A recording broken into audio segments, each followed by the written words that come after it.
Men at Sea.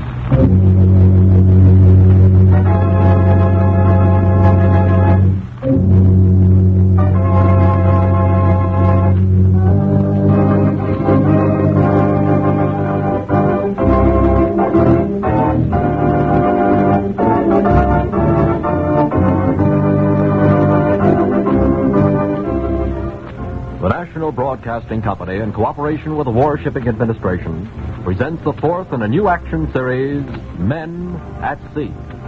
Today's story has been dramatized for the air from a chapter of Samuel Duff McCoy's book just published, Nor Death Dismay.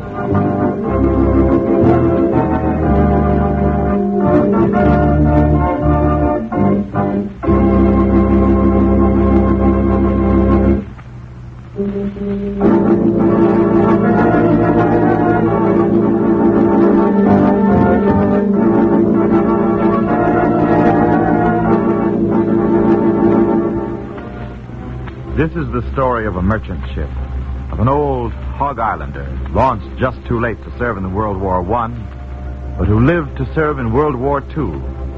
This is the story of the expert of the American export line. Slow and unlovely, not so speedy a ship as a Victory ship, nor so majestical a ship as the Queen Mary. But she will serve. She will serve.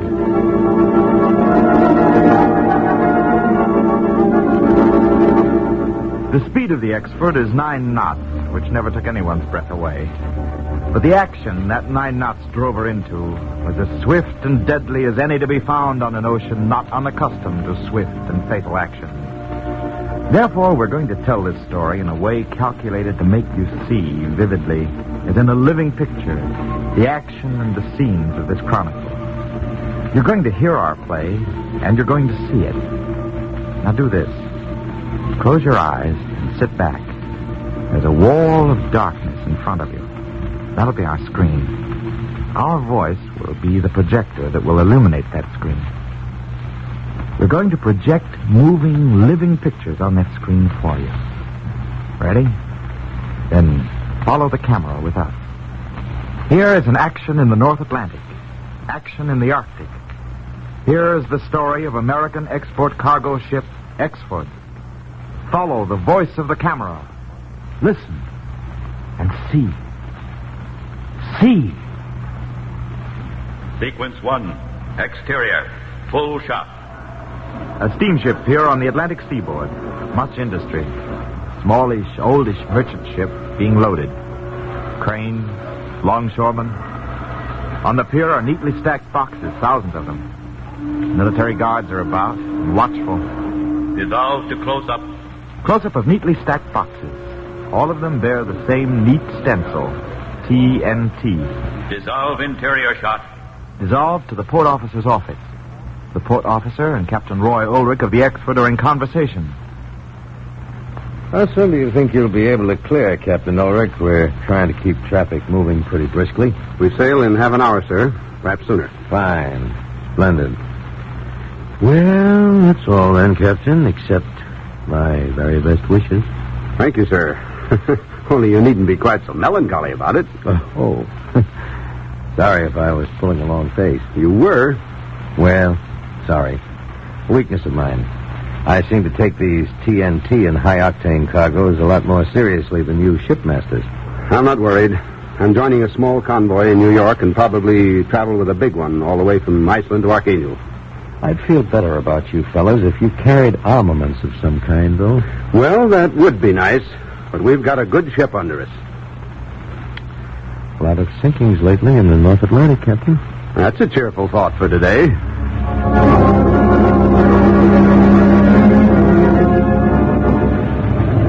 Exterior shot. Night. The open sea. The Exford beating northward off the Atlantic coast. 1:30 a.m., April the 11th, 1942. Cape May lies behind in the surging darkness. Seagirt is off the port beam. Then suddenly... Long shot. The dark, heaving ocean beyond the Exford starboard rail. As we look, the black water foams and breaks apart, and something monstrous and antediluvian emerges from the sea, water cascading from its back. U-boat! Submarine up to starboard quarter! Close up. Captain Ulrich and the second mate, Bob Taylor, in the wheelhouse, peering into the perilous night. A quick decision and the right one, Captain, with TNT aboard. What's it to be? They must have seen us, but they haven't opened their hatch to man their gun yet. Let's try something. Hard to starboard, Ferguson. Hard right. Hard right it is. Engine room. Engine room. Full speed ahead. Give us everything you've got. Aye, sir. And stand by to ram. All hands, stand by to ram. Aye, sir. Stand by, sir. Long shot. A full view of the expert turning sharply starboard. A darker hulk against the April night. Close up. The towering bow and forepeak of the expert coming toward us head-on in the night. Water boiling at her prow. Close up. The engine room of the expert.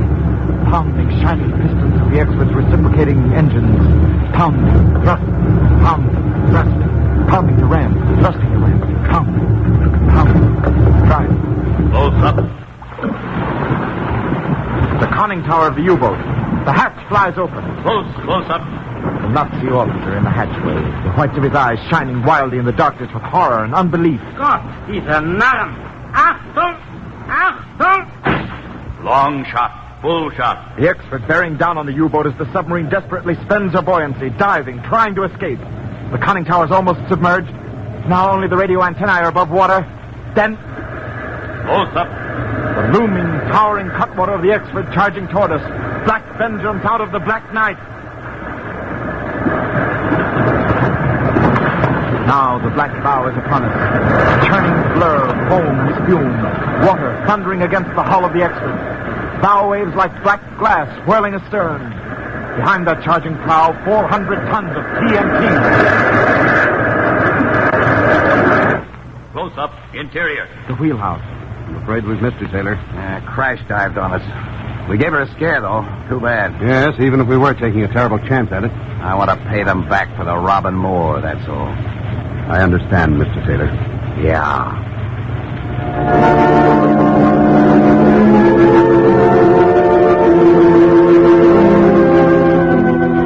Close up. Second mate Taylor's face. His eyes are narrowed and calculating.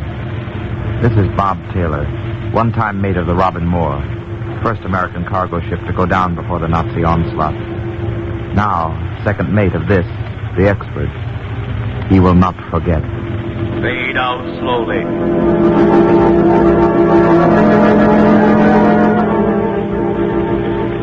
Fade in. Exterior long shot. The Atlantic.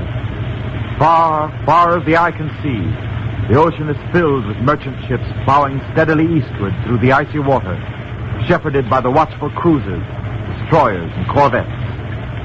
Ships. Merchantmen at war. Convoy to Archangel. Dissolve. Dissolved to the bridge of the expert. Captain Ulrich and second mate Taylor, heavily clad, worried. There it is, Mr. Taylor. Fog. We'll be in it in 10 minutes. Well, we expected heavy fog hereabouts, sir. I know, but there'll be drifting ice in there. Another ship loaded with high-test gasoline. Explosives. Devilment. Better double the lookout, Mr. Taylor. Dissolve. Dissolved to a pall of gray mist lying low over the colorless, flat waters of the Norwegian Sea. Slow, monstrous shapes broke through the fog, uttering their hollow, bleating warning. The ships of the convoy are like prehistoric giants, migrating vaguely across an ancient world still choked with steams and vapors of thundering creation.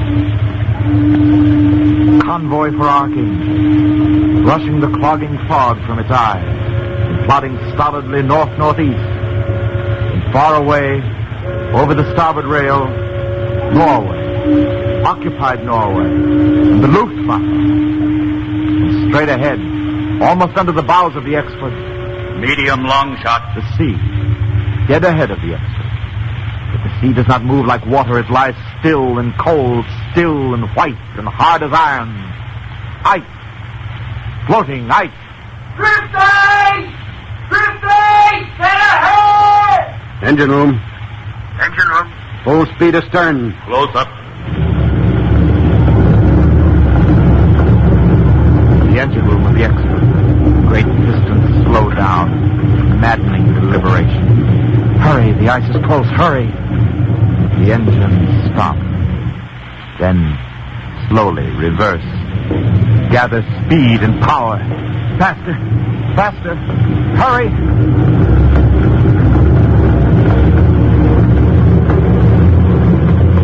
Medium long shot, full shot. The expert, bearing down out of the fog, bearing down on the silent, impassive ice.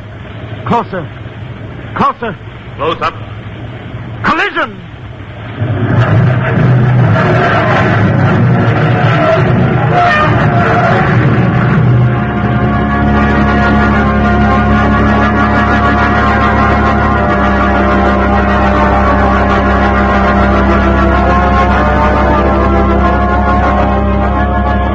Medium close up.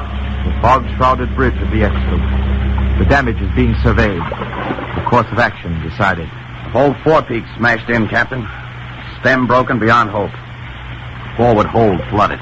Get collision mats and tarpaulins over the bow. Not that they'll prevent any further flooding. Well, they might help save our bulkhead.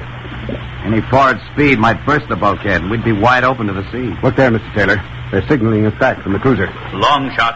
Far out across the fog, a light blinking and winking from the Commodore's cruiser. Close up. Do they know our damage, Captain? Yes. Let's get this. Yes. Mm-hmm. Let me see. Mm-hmm. All right. The Commodore says so. We'll go back to Iceland for repairs. Well, anyhow, we'll try to get back.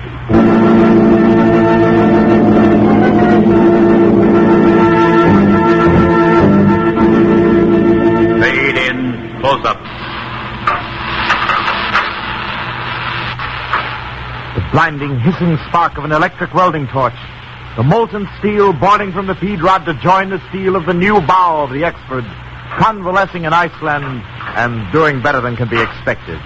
For this is the expert, and this is war. Dissolve. Resolved to a huge crane, lifting a 4-inch gun to the forward deck of the expert. Dissolve. Resolved to the quarterdeck, where two men with fixed, distant smiles test the swivel of a 30 caliber Lewis machine gun just installed. Dissolve. Resolved to a member of the Navy gun crew just come aboard, finding the swing and fit of an Ehrlichen anti-aircraft gun much to his liking. Oh, baby, this'll do it. Dissolve. Dissolved to the bridge of the expert, armed to the teeth now and bristling with resistance. Captain Ulrich and Second Mate Taylor vastly satisfied. Well, Mr. Taylor, it's an ill wind that blows no good, isn't it? If we hadn't hit that ice, we wouldn't have come back to Iceland in time to get these armaments they've dug up for us merchantmen. Yeah, that's right, sir. And I'm mighty glad we've got them. I'm looking for the chance to use them. Fade out.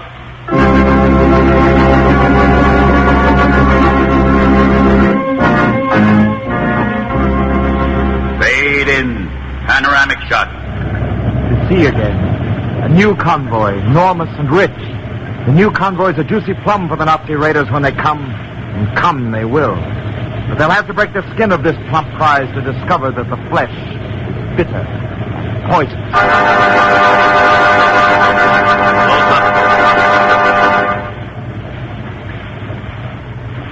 Captain Ulrich looking upwards through a pair of powerful binoculars. Taylor at his elbow. What is it, sir? Can't quite make her out. A big plane and a fairly slow one. It doesn't seem disposed to attack. Wait, she's a Nazi. I see the crosses on her wings. Oh, fine. Scouting us, getting our strength and position and speed. That means we're in for it, Mr. Taylor. We are most definitely in for it.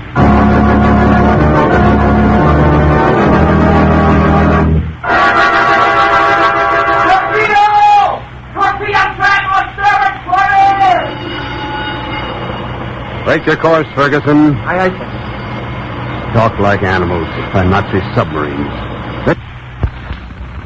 They must have been on our trail for days collecting strength for this attack. But we can't see them. We can't fight. Now, take it easy, Mr. Taylor. We'll get our chance. This isn't the main attack. At the least, it's a diversion. At the worst, it's the beginning of the full-scale attack. The Nazis have a lot of planes based on Norway and Petsamo.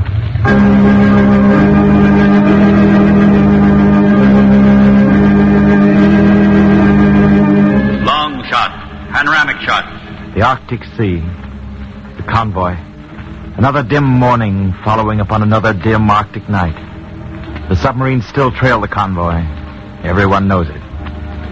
It's the 15th of September, the day that Captain Roy Ulrich of the American export cargo ship Exford received full vindication as a prophet of Armageddon. It's a day for episodes so colossal that they shall haunt that bleak, flat ocean for eternity. Events of such terrible energy that they shall live forever on that sea. And sailors of many generations hence shall come ashore to say that they have seen the dreadful ancient battle of the Archangel convoy of September 15, 1942, reenacted on the haunted ocean. It's the 15th of September. The cruisers and destroyers are nervous of their charges. The wolf pack is still prowling on the convoy's heels. And the consequence of that Nazi scout plane must yet appear. The Luftwaffe. Where is the Luftwaffe?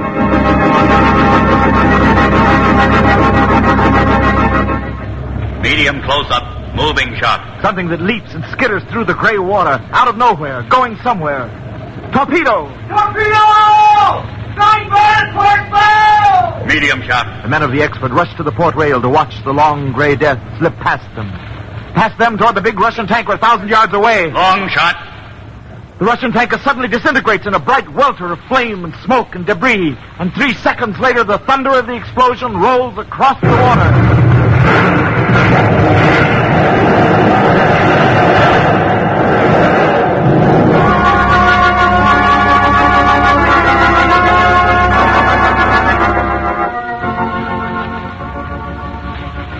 And here on the gloomy northern sea, begins the paraphrase of the ancient legend of the Northmen.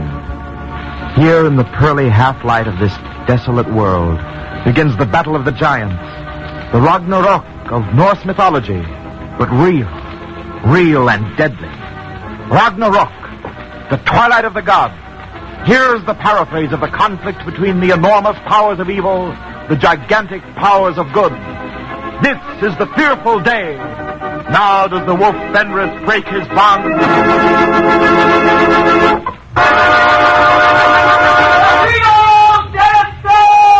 Now does the Midgard serpent rise out of his bed in the sea and Loki join the enemies of the gods.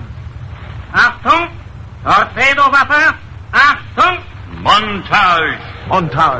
Phantasmagoria. Confusion of disasters. Procession of nightmares overlapping. Bells ringing wildly.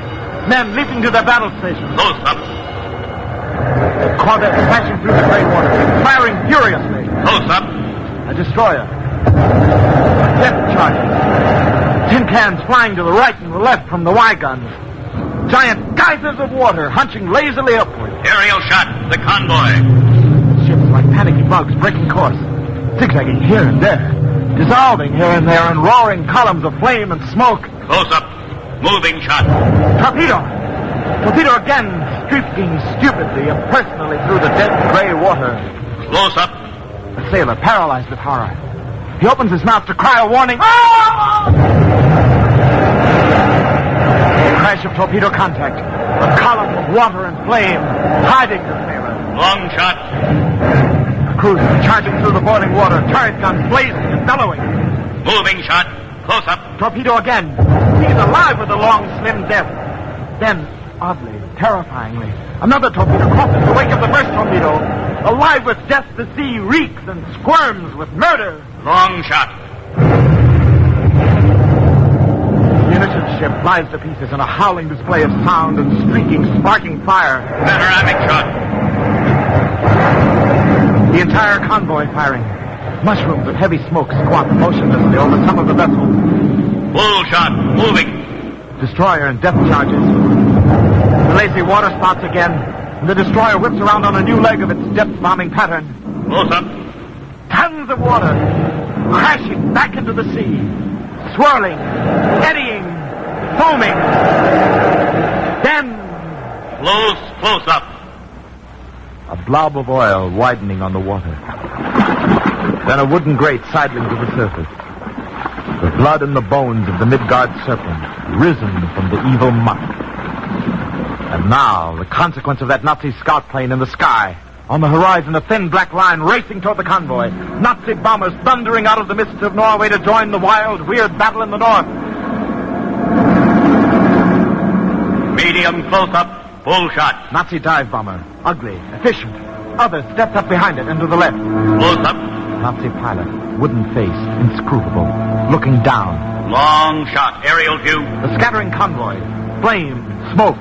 The crazy zigzag wakes of ships. Close up. Nazi pilot again. He points down with his thumb. Reaches to turn the bomber over on its back for the dive. Close up. The bridge of the Exford. Captain Ulrich gazing up. Seeing the bomber. Seeing the black bomb separate from the belly of the killer. Hard left. Port your helm hard over. Hard left it is.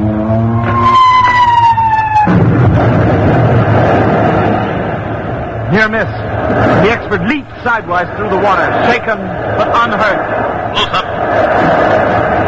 Tons of white water crashing down on the quarterdeck, smashing second mate Taylor to the deck. But he holds onto his Lewis gun. He's not swept overboard. All right, you nasty rat.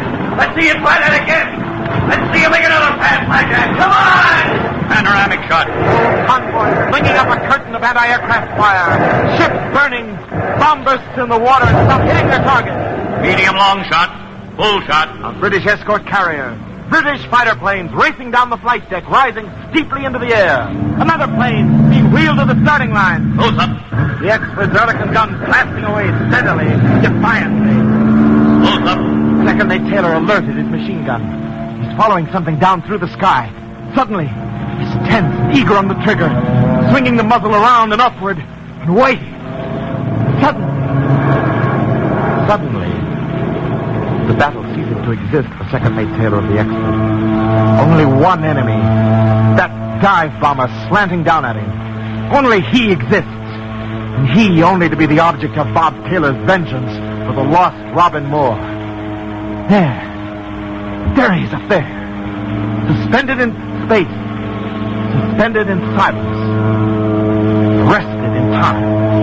The picture is frozen into immobility like a stereopticon view. And second mate Taylor, in that infinitely split second of motionless time, thinks, I am me. I'm Bob Taylor. I used to be second mate on the Robin Moore, and the Nazis sank it. My name is still Bob Taylor, and I'm second mate of the Exford. And I have here a fine .30 caliber Lewis machine gun, and unless I'm very much off my base, this is it. They sank my ship and forced me and my friends into a lifeboat for 18 days. Now one of the killers is hanging up there, and I know it's either him or me, Bob Taylor. All right, come on, then. Come on. Come on! Action. Start cameras again. German dive bomber coming in to strafe the Exford. Second mate Taylor following him in and down with the snub muzzle of the Lewis gun. A cobra, weaving, poising to strike. Process shot. The Exford seen from the Nazi plane. Taylor is a tiny figure seen through the gun sights of the Nazi pilot. Close up. Taylor holding his ground. Beads of sweat on his forehead even in the bitter Arctic air. Now, here he comes. Now, come and get it!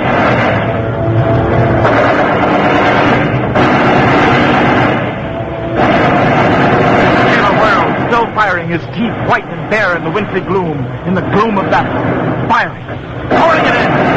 Strength is pouring into the Nazi plane, streaming into the cockpit. There. That pilot is dead. His helper with another drum of ammunition, shaking his head. Don't kid yourself. He's flying pretty. I saw my tracers go into the cockpit. I tell you, he's dead. Long shot.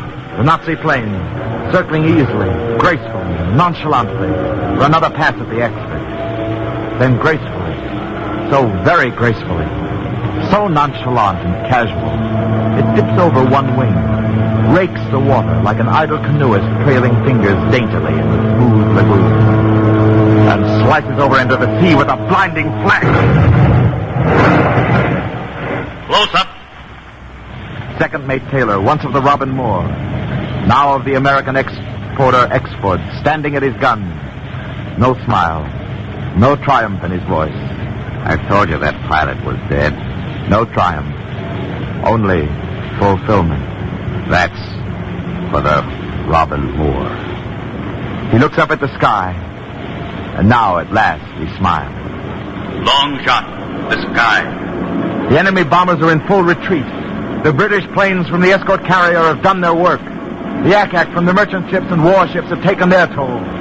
The dim, weird battle of the North is over. The preview of Ragnarok is over. The convoy tests its wounds, and they are many. The Exford looks for her own, and there are none. This time, she has made the wound.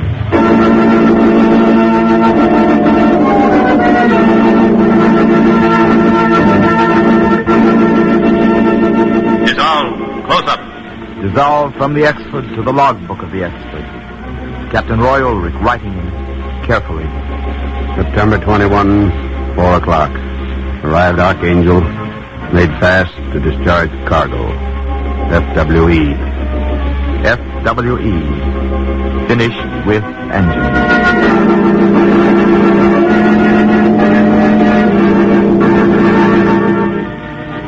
Such is the narrative of the American export liner Export that finished with engines against the might of Nazi Germany in the full flush of her arrogance. One day peace will come, and the courageous ships will shed their weapons. And perhaps, as the Norse legend prophesies, out of that weird, dim battle of the North, out of Ragnarok, will arise a new earth, and wickedness will be no more. And man, preserved, shall live in peace and not in war. So saith the legend. So be it, if the brave ships can make it so. The ships and their men, the few, the very choice, the taciturn, whom fate can never surprise, nor death dismay.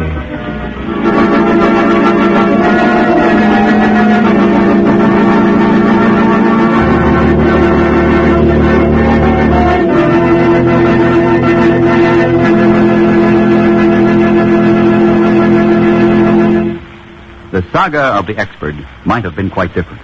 It was the seasoned crew aboard her that made her rise above other ships. It was the officers and crew that were undefeatable. Men who have been to sea, men with a shipboard knowledge and skill, are needed badly in the merchant marine today. If you have ever shipped as a mate, engineer, AB, cook, baker, or radio telegrapher, there's an important job for you right now aboard one of the modern Liberty or Victory ships. You'll find food and quarters vastly improved since you last sailed. You'll discover that wages and bonuses are better. That the American merchant marine, now the largest in the world, will offer good opportunities for peacetime jobs when the war is won. Many more improvements and considerations will greet you. If you now hold, or have ever held, a license or certificate as mate, engineer, AB, cook, baker, or radio telegrapher, why don't you come back to sea? Wire collect to Merchant Marine, Washington, D.C. Give your name and address, qualifications, and when you'll be available. Remember, wire collect, Merchant Marine, Washington, D.C. The series Men at Sea is a public service feature presented by the National Broadcasting Company and its affiliated independent stations in cooperation with the War Shipping Administration.